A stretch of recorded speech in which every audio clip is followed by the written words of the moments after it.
Welcome to the channel. In this channel, I'll be talking about my day trading strategies as well as my overall market analysis. So let's get right into it. Let's start off by looking at SPY on the weekly time frame. You see that we are currently on a downtrend that began here in early 2022.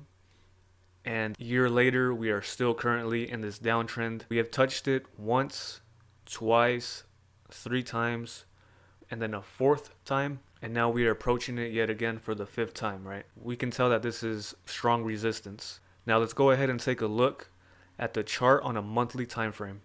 All right, so let's take a close look here at the MACD on the monthly time frame on SPY. So you see we got a strong crossover here with sellers having strong momentum and creating a very wide area between the seller line, which is the red line, and the buyer line, which is the blue line, right? You see the MACD showing indications of a stronger push to the downside here. Now, ever since September 2022, the momentum has been slowing. And now we see that the buyer line is hanging on to that 0-point histogram.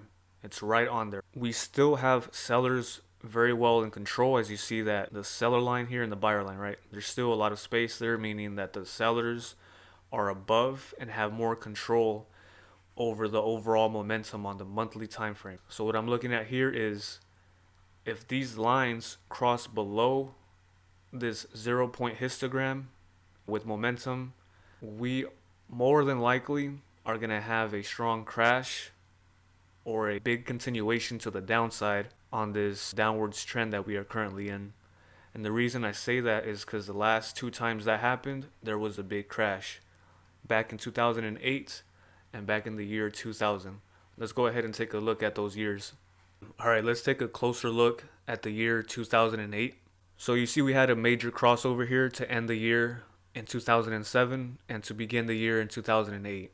We had a bearish crossover on the MACD, and then it led to the buyer line breaking below the 0-point histogram. And what happened after that? We had a big crash to the downside. So that's what happened in 2008. Now let's take a closer look at the year 2000.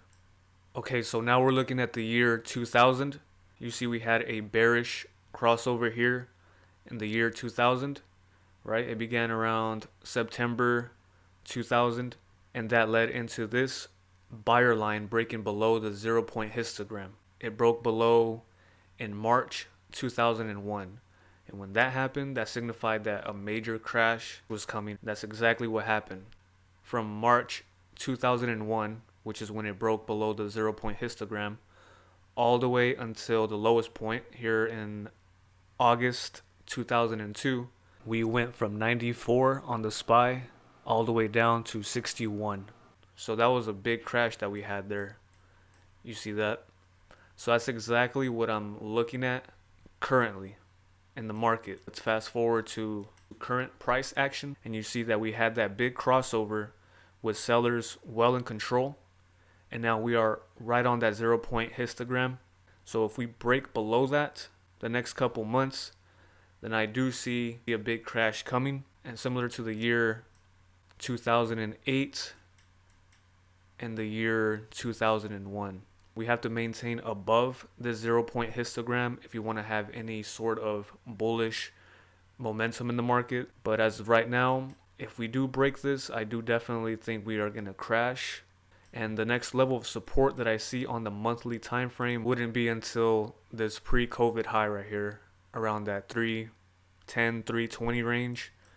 So we'll see. I mean, if we do break above this trend line and we hold, that will look bullish. But if we break below the 0-point histogram on the monthly time frame, I do expect a crash and a big move to the downside that would at least push us to this area.